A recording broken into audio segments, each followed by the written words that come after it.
Hello everyone. Today I'm going to talk about how to change the pivot point of your object. So there's two ways you can do. The first one is very quick solution. Just press the Alt key and middle mouse button and make sure your mouse cursor is the point that you want to place a new pivot point. And now you have new pivot point right here. Yeah, it looks fine.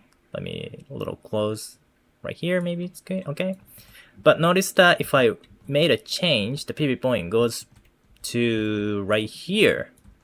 Well, that was originally right here, so I'm not like changing pivot point.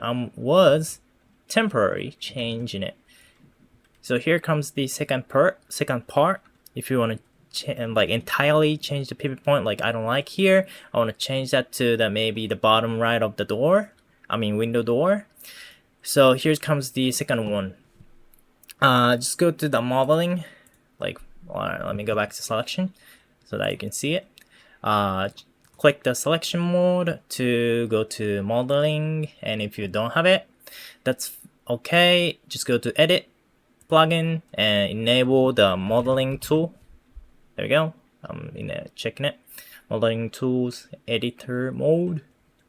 It's in the beta, that's fine. Oh, by the way, I'm using the Unreal Engine version 5.4. I think it's the newest one. Anyway, so it goes back to here, modeling mode, and go to there we go, Xform, and here you can see edit pivot. And if I click it, you see a sphere right here. And here comes some options here, like option. Just look at the box positions. If I click center, it goes to the pivot point, goes to the center of an object.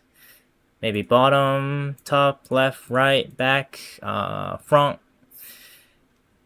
So for my case, I'm gonna make it to right bottom. So oops, what I'm doing, I don't know what I'm doing right here. You can manually change it, like clicking the this bar, and then maybe I go down right here in the bottom a little bit. And if you're happy with your result, just click accept, and boom, now you have new pivot point right here. Yeah, I may have to change that to later on, but anyway, so that's how you can change the pivot point. There's two ways: the Alt and middle button to change it temporary, or go to modeling, Xform, edit pivot to change the pivot point entirely, like make a new pivot point. So that's it. Thank you for watching, and I'll see you next video. Bye.